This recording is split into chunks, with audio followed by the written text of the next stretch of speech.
पंतप्रधान नरेंद्र मोदी यांनीही आणीबाणीच्या काळामध्ये लोकशाहीच्या संरक्षणासाठी झालेल्या लढ्यामध्ये भाग घेतला होता। संघाचे प्रचारक म्हणून त्यांनी या काळामध्ये सभा आणि रॅली आयोजित केल्या होत्या।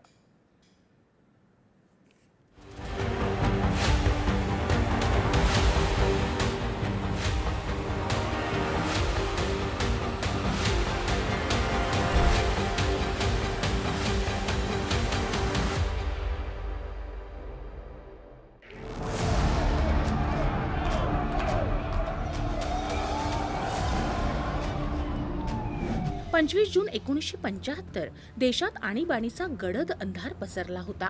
संपूर्ण देशाला तुरुंगाचं स्वरूप आलं होतं। 4 जुलैपर्यंत राष्ट्रीय स्वयंसेवक संघावरही बंदी घालण्यात आली।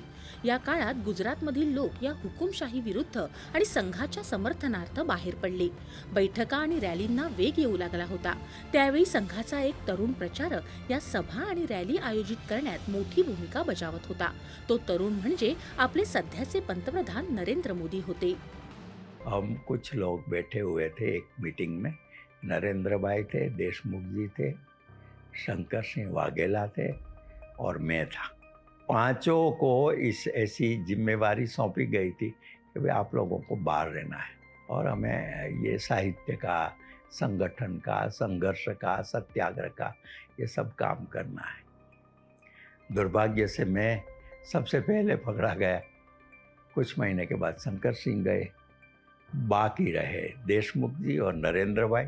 नरेंद्र भाई कभी भी उनकी किसी पुलिस में आए नहीं। तरुण नरेंद्र मोदी यांनी ज्या कार्यक्षमतेनं आणि अचूकतेनं आपल्या जबाबदाऱ्या पार पाडल्या ते लक्षात घेऊन जयप्रकाश नारायण यांच्या नेतृत्वाखाली राष्ट्रीय पातळीवर स्थापन झालेल्या लोकसंघर्ष समितीमध्ये त्यांना सरचिटणीस पदाची भूमिका देण्यात आली। आणीबाणी लादण्याच्या या हुकुमशाही पावलाला विरोध करण्यासाठी जनमत तयार करणं हे तरुण नरेंद्र मोदींचं काम होतं। याशिवाय नरेंद्र मोदी आणखी एक महत्त्वाचं काम करत होते, ते म्हणजे भूगर्भ पत्रिकेचं संपादन, छपाई आणि वितरण। आपातकाल विरोधी सामग्री का वितरण करना है राजस्थान भर में, और वो आएगी गुजरात से। जब मैं अहमदाबाद सामग्री लेने गया, जब जो हमारे सह प्रांत प्रचारक थे, उन्होंने कहा मोदी जी ये अपने प्रचारक हैं, इनके पास जाओ, ये आपको सामग्री देंगे। तो भूमिगत होकर पूरे देश की सामग्री का मुद्रण माननीय मोदी जी कराते थे अहमदाबाद में, और सारी मुद्रित सामग्री में राजस्थान के विभिन्न कोणों में बांटता। नरेंद्र मोदींच्या शोधात पोलीस सर्वत्र छापे टाकत होते, पण नरेंद्र मोदी आपला वेश बदलण्यात माहिर होते। कधी ते संत म्हणून तर कधी सरदार म्हणून आपलं काम करत राहिले। या काळात अटक टाळण्यासाठी त्यांनी स्वतःला बटुक भाई बनवलं। त्यामुळेच संपूर्ण आणीबाणीच्या काळात नरेंद्र मोदी पोलिसांच्या हाती लागले नाहीत।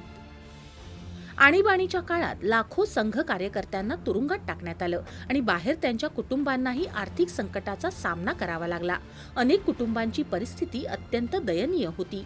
तरुण नरेंद्रनं त्यांच्या कुटुंबांना आर्थिक मदत करण्याची व्यवस्था केली, तीही त्या कुटुंबाच्या स्वाभिमानाला धक्का न लावता। अखेर आणीबाणी विरुद्धचा दीर्घ संघर्ष यशस्वी झाला। लोकशाहीच्या सूर्याला कोणत्याही आणीबाणीचं ग्रहण लागू नये, देशाला हे अनुभव आठवावेत म्हणून पंतप्रधान नरेंद्र मोदी यांनी हे अनुभव गुजराती भाषेत संघर्ष मा गुजरात या नावाने शब्दबद्ध केले आहेत।